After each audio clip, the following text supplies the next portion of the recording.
What if the greatest battle of your life isn't happening at work? What if it isn't in your marriage? What if it isn't in your finances? What if the greatest battle is happening inside your own mind every single day? Most men spend their lives fighting the wrong enemy. They blame the economy. They blame their childhood. They blame bad luck. They blame other people. But the strongest men eventually discover a painful truth. The first enemy they must conquer is themselves. Because before you can lead a family, before you can build a business, before you can influence the world, you must first learn to govern your own heart. The enemy understands something that many men ignore. A distracted man is easier to defeat than a disciplined one. A comfortable man is easier to control than a committed one. A man who never prays rarely notices how far he has drifted. That is why the real battle is not simply about success. It is about who is shaping your character every single day. Today, millions of men wake up with good intentions. I'll start tomorrow. I'll quit next week. I'll pray when life slows down. Tomorrow becomes next month. Next month becomes next year. Years quietly disappear. Dreams slowly fade. Faith becomes weaker. Purpose becomes blurry. And eventually a man accepts a life he never wanted. Not because he lacked ability, but because he never mastered discipline. There is a war that nobody can see. It doesn't make headlines. It doesn't leave visible scars. Yet it destroys more lives than any battlefield. It begins with tiny compromises. Sleeping a little longer. Ignoring your responsibilities. Choosing comfort instead of growth. Feeding your mind with things that slowly poison your soul. One decision seems harmless, but habits never stay small. Every habit becomes a direction. Every direction eventually becomes a destination. Scripture reminds us to be alert and sober-minded, not because fear should control us, but because awareness protects us. The enemy rarely destroys a man overnight. He whispers, he distracts, he delays. He convinces a man that one more compromise won't matter, that one missed prayer isn't important, that one lazy morning changes nothing. But character is not built in dramatic moments. Character is built in ordinary mornings, in ordinary choices, in ordinary disciplines. The man you become tomorrow is being shaped by the decisions you make today. Imagine two men. Both love God. Both dream of living meaningful lives. The first waits until he feels motivated. The second acts whether he feels motivated or not. 5 years later, one still talks about his dreams. The other is living them. The difference wasn't talent. It wasn't intelligence. It wasn't opportunity. It was discipline. Discipline is choosing what matters most over what feels good now. That is why discipline is deeply spiritual. It teaches your body that your purpose is greater than your impulses. It teaches your mind that truth is stronger than emotion.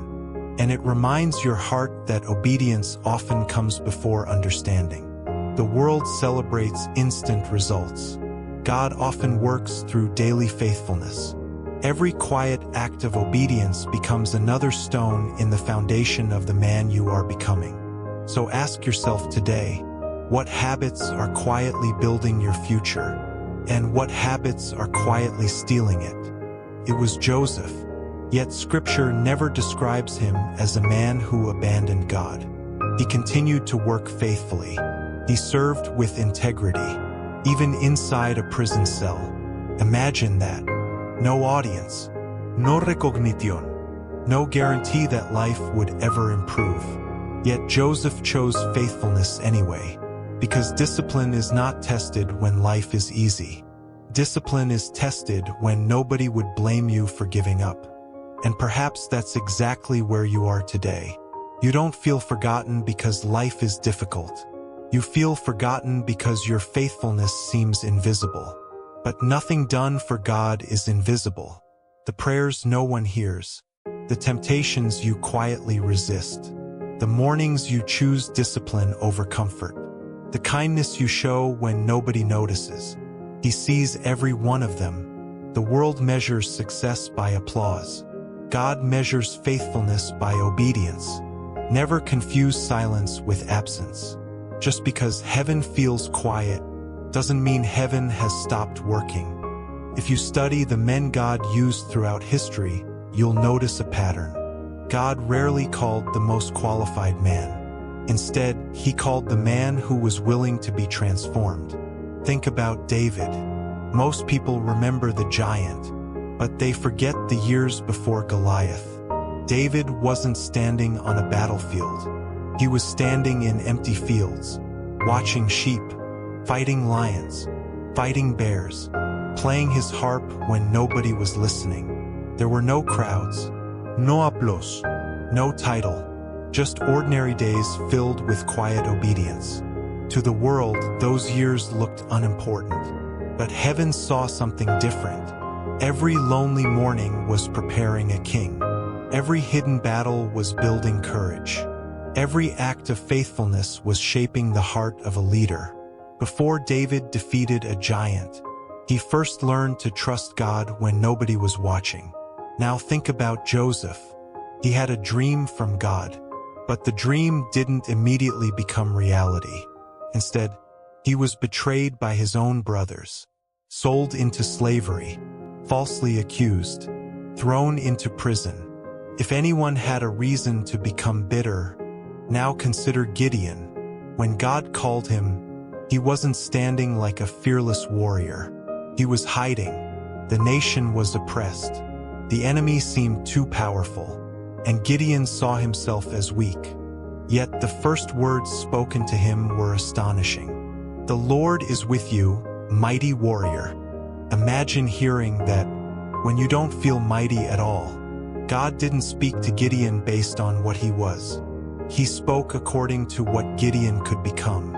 Many men make the mistake of defining themselves by their current condition. I'm too broken. I'm too old. I've failed too many times.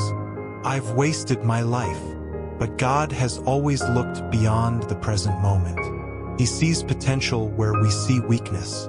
He sees purpose where we see pain.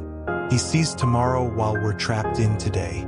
The question is, whose voice are you listening to? The voice of fear or the voice of God? Fear says, "You'll never change." God says, "My grace is sufficient for you." Fear says, "You're alone." God says, "I am with you."